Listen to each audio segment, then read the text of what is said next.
এক হরমুজেই তো দিশেহারা অবস্থা আমেরিকান প্রেসিডেন্ট ডোনাল্ড ট্রাম্পের। এই অচলায়তনের মধ্যে হুঙ্কার দিয়ে উঠল ইয়েমেনি বাঘেরা। হরমুজের পাশাপাশি নতুন এক মাইনকার চিপায় পড়তে যাচ্ছে ট্রাম্প, আর এই খেলা খেলবে ইরানের বন্ধুরা। তারা তো বলেই দিয়েছে এই খেলা শুরু হলে মানব জাতি কিংবা জিনও তা থামাতে পারবে না। ইরানকে নানা উপায়ে দুর্বল করতে চেয়েছে আমেরিকা, ইসরায়েল, আর সেটিই ছিল এই মিত্র গোষ্ঠীর সবচেয়ে বড় ভুল। ইরানি ভূখণ্ডে তাণ্ডব চালাতে পারলেও হরমুজ ইস্যুতে রীতিমতো বেকায়দায় পড়েছে যুক্তরাষ্ট্র। পরে বাধ্য হয়ে উপসাগরীয় অঞ্চলের সেনা ও জাহাজ পাঠিয়েছে আমেরিকা।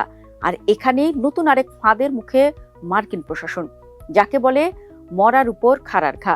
মধ্যপ্রাচ্যে উত্তেজনা শুরু হওয়ার পর থেকেই দাবার গুটির মতো ব্যবহৃত হচ্ছে হরমুজ প্রণালী, আর সেই তালিকায় যুক্ত হচ্ছে নতুন একটি নাম, বাব আল মান্দাব প্রণালী। ইরান যেখানে হরমুজ প্রণালীকে ব্যবহার করে আমেরিকার উপর চাপ তৈরির ইঙ্গিত দিচ্ছে, সেখানে ইয়েমেনের প্রতিরোধ গোষ্ঠী বাব আল মান্দাবকে নতুন এক এক্স ফ্যাক্টর হিসেবে সামনে আনছে। ফলে পুরো অঞ্চলটি এখন এক ধরনের সমন্বিত চাপের কৌশলের দিকে এগুচ্ছে। দর্শক, প্রথমে বাব আল মান্দাবের অবস্থা ও কার্যকারিতা বোঝা দরকার। এই প্রণালীটি লোহিত সাগরের এডেন উপসাগর ও ভারত মহাসাগরের সঙ্গে যুক্ত করেছে। এর সবচেয়ে সরু অংশ মাত্র প্রায় 29 কিলোমিটার চওড়া। ফলে এখানে সামরিক বা আধা সামরিক শক্তি দিয়ে নৌ চলাচল ব্যাহত করা তুলনামূলকভাবে সহজ। বিশ্বের মোট সামুদ্রিক বাণিজ্যের একটি উল্লেখযোগ্য অংশ, বিশেষ করে তেল ও গ্যাস, এই পথ দিয়ে ইউরোপ এশিয়ার মধ্যে চলাচল করে। উপসাগরীয় দেশগুলো জ্বালানি ইউরোপে পৌঁছাতে হলে সাধারণত এই প্রণালী পেরিয়ে সুয়েজ ক্যানেল ব্যবহার করতে হয়। তাই এটি বন্ধ হলে বিকল্প হিসেবে জাহাজগুলোকে আফ্রিকার দক্ষিণ প্রান্ত ঘুরে যেতে হয়, যা সময় ও খরচ দুই অনেক বাড়িয়ে দেয়। এখন প্রশ্ন হলো, হরমুজ নিয়ে ইরান যে চাপ সৃষ্টি করছে তার সঙ্গে বাব আল মান্দাব কিভাবে এক্স ফ্যাক্টর হতে পারে? মূল বিষয়টি হলো দ্বিমুখী চাপের কৌশল।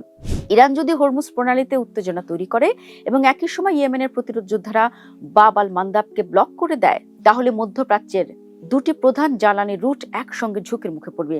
এতে আমেরিকা ও তার মিত্রদের জন্য সামরিক ও অর্থনৈতিক চাপ কয়েক গুণ বেড়ে যাবে। অর্থাৎ এটি এক ধরনের চোক পয়েন্ট স্ট্র্যাটেজি, যেখানে সরাসরি যুদ্ধ না করেও গুরুত্বপূর্ণ সরবরাহ লাইনকে ঝুঁকির মধ্যে রেখে প্রতিপক্ষকে আলোচনায় বাধ্য করার চেষ্টা করা হয়। আমেরিকার অবরোধ বা সামরিক চাপের প্রেক্ষাপটে বাব আল মান্দাবের গুরুত্ব আরও বেড়ে গেছে কয়েক গুণ, কারণ এটি ইরানের জন্য একটি পরোক্ষ হাতিয়ার।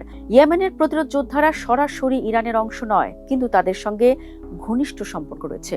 ফলে ইরান চাইলে আনুষ্ঠানিকভাবে যুদ্ধ ঘোষণা না করে আঞ্চলিক উত্তেজনা বাড়াতে পারে। এই অবস্থায় আমেরিকা ও পশ্চিমা জোট যদি ইরানের উপর কঠোর অর্থনৈতিক বা সামরিক চাপ দেয়, তখন প্রতিরোধ যোদ্ধারা বাব আল মান্দাব নিয়ে হুঁশিয়ারি বা অবরোধের হুমকি দিয়ে বৈশ্বিক জ্বালানি বাজারে আরও অস্থিরতা তৈরি করতে পারে। এতে তেলের দাম দ্রুত বেড়ে যাবে, শিপিং খরচ বাড়বে এবং বৈশ্বিক সরবরাহ শৃঙ্খল ব্যাহত হবে।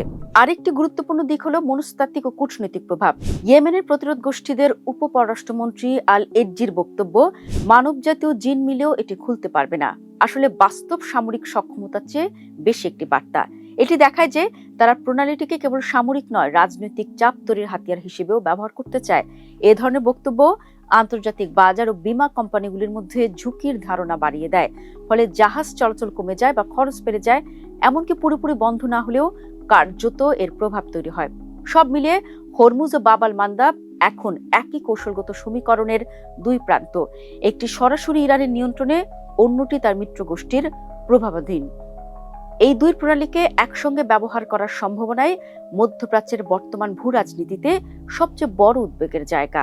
এটি শুধু আঞ্চলিক সংঘাত নয়, বৈশ্বিক জ্বালানি বাজার ও বাণিজ্য ব্যবস্থার উপরও গভীর প্রভাব ফেলতে পারে।